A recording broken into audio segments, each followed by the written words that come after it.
Behold, a woman in the city who was a sinner, when she knew that Jesus sat at the table in the Pharisee's house, brought an alabaster flask of fragrant oil, and stood at his feet behind him weeping. She began to wash his feet with her tears and wiped them with the hair of her head. And she kissed his feet and anointed them with the fragrant oil. This woman in the city who was a sinner was Mary. Mary had been a prostitute. Mary, somewhere down the line, became futile in her thoughts, and her foolish heart was darkened. Jesus wants us to understand this. For in pouring this fragrant oil on my body, she did it for my burial.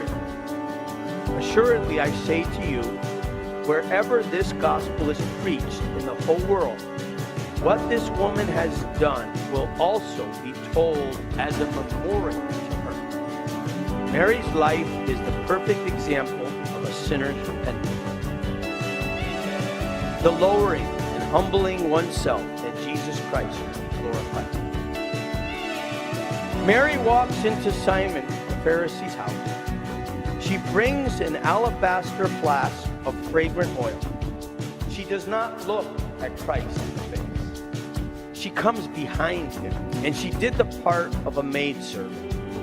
In her deep humiliation for sin, she stands behind Jesus weeping. Her eyes had been the inlets and the outlets of sin, and now she makes them fountains of cleansing tears. Her face is now uncomposed with weeping. Her inner desire is to see Jesus. His glory radiates from her now. There has been an inner transformation. The very Spirit of Christ has entered her as she abandoned her sinful past. The deep love she has experienced through the Savior's forgiveness has left her broken and contrite. Her inner self is now in oneness with Christ. Mary bows, and she lays upon the floor, making herself of no reputation, taking the role of a bondservant, humble at his feet. Only glory surrounds the moment. She takes her own glory, her hair, and she makes a towel out of it, which before had been plaited and adorned.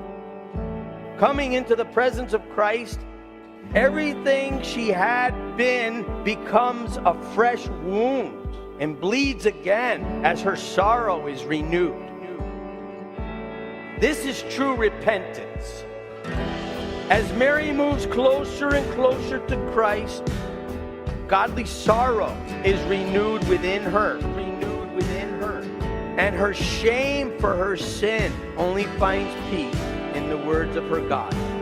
Our Lord Jesus took special notice, saying that she loved much. From within Mary's soul comes tears of ceaseless love. She kissed his feet as one unworthy of the kisses on his cheek, unworthy a kiss of adoration as well as affection, as she wiped them with her hair as one entirely devoted to his honor. Lastly, Mary takes the last token of her past life, a pound of very costly oil of spikenard, the gift for a king. 1 year's wages poured on the Savior's feet as an anointing, poured on the Savior's feet. 6 days before his burial, Mary dies to herself. No longer is Mary seen, only the glory of the Son of Man fills the house. Mary sees Jesus for who he is. He is God. God wants us to take special notice and remember what Mary did. She's a pattern of the fully regenerated person who is restored with the image of the heavenly man. Mary is crowned with glory by our Savior.